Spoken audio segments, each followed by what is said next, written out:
decided to become a Pinterest virtual assistant, and now you are wondering, where are you going to get clients? So today I wanted to talk with you about exactly that. Where do you go and how do you go about finding work as a Pinterest virtual assistant? All right, so a little bit of background on me. If you're new around here, my name is Jenna of Jenna Liat. I have been a Pinterest virtual assistant for almost 5 years, and then almost 2 years I have been coaching other virtual assistants to learn how to uncap their income and escape the hourly hustle by specializing in Pinterest services. All right, so what we're talking about today is, like I said before, we're going to talk about how to get work. Where do you find clients? What do you do to actually start making money as a Pinterest virtual assistant?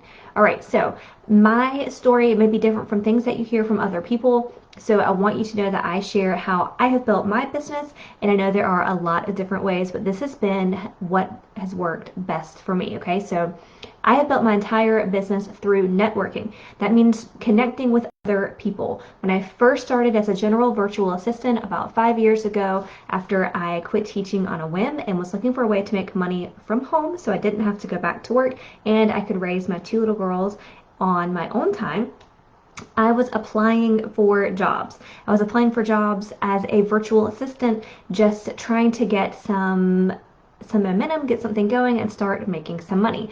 I quickly realized when I switched to Pinterest services exclusively about 3 or 4 months into my journey as an online virtual assistant that I didn't want to have to apply for work anymore. I wasn't looking to have a job. I wanted to have a real business. So a little bit of a mindset shift that you're going to want to make is that you are providing a high quality service, you are an expert, and you don't have to apply for jobs anymore.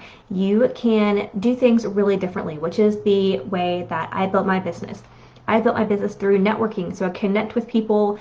I like to offer a small free service that I teach in my course, The Pinternship. I teach the ladies to offer a free account audit or a free strategy session. It's going to take you about 15-20 minutes, and you're really going to work on connecting with people, showcasing your expertise, earning their trust, and really developing relationships, okay? Because if you help enough other people get what they want, then you will get what you want as well, right? Something like that. It's a saying that my husband says all the time. But it's one of those things that the more people that you're interacting with, the more people that you are showcasing your expertise to, the more people know who you are, what you do, and start seeing you as the expert that you are becoming, okay? So I would hang out in Facebook groups, I would answer questions, I would connect with people that I saw things that I had had similarities with them, and so I was able to build out my business that way. Now, of course, if you're in a group and someone is looking for help with Pinterest, you absolutely talk with them about how you can help them, but it's still going to be very different than applying to work with people versus I get on discovery calls and I see if they are a good fit for my services first and foremost, because I only want to work with people that I am really confident in getting great results for, okay? So making sure that you are qualifying your potential clients is a huge piece of building a successful Pinterest virtual assistant business, okay? So I like to get on those discovery calls. I get very little information from people beforehand. I want their website. If they have a current Pinterest account, then want to check that out. But that's about it. I like to go through all of the nitty gritty and learn about their business and what their goals are for using Pinterest and how it's all going to work while we're on the call, because that is going to start building that relationship. So even at the end of the call, we decide it's just not going to be a good fit. Maybe they're just not quite ready for Pinterest. It's going to be someone that you have showcased your expertise to, that you have developed a real relationship with, because when you talk to people face to face, it's hard not to kind of start getting that relationship forming, okay? So I like to go ahead and make sure that I am talking with them about getting referrals if it doesn't work out with them, or maybe they just want to, wait on that for a little while.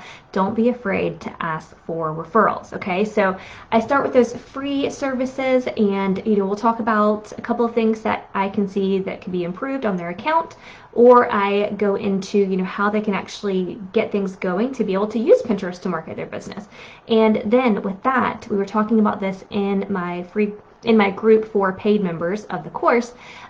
We talked about, once you get some testimonials from doing those free services, and you always ask for those testimonials, and you let them know that if there's anyone that they know of that needs some help with Pinterest, to send them your way. It can be as simple as that. It doesn't have to be weird and awkward to ask for referrals, okay? So I always make sure that when you're brand new, you're getting those testimonials from those free audits and strategy sessions, and then you can start paying for those. So you can let people know, like, hey, I have openings for, 3 Pinterest audits this month. Here's the details on it, and letting people know that that is a service that you offer. It's a really good way to get in with developing those relationships with people because it is a small ticket service. And so you're getting on 30 minutes, going through everything and telling them some things that need to be improved, some things that you see that could be tweaked and changed to make Pinterest work better for them. And a lot of the times I will ask people if they want to hear more about how I can help take care of all those, making all those changes for them. And that would be where we could talk about some of the bigger services that I offer.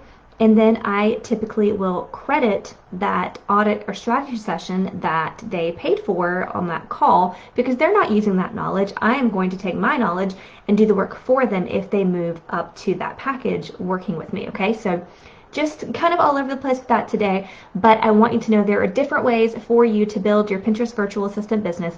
You don't have to be on other websites where you kind of build out a profile.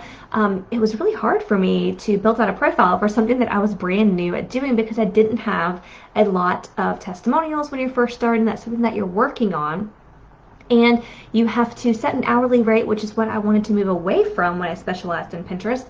And then typically you start working out really, really low hourly rate until you get the testimonials, until you build up almost like your profile on that particular website. And so if that's not the route that you want to take, I highly encourage you to go find some Facebook groups that are amazing to hang out in where people can talk and ask questions, start showing up, start genuinely connecting with people one-to-one, building out your network, and watch your business grow. As always, if you have any questions, drop them below in the comments and I'll make sure they come back.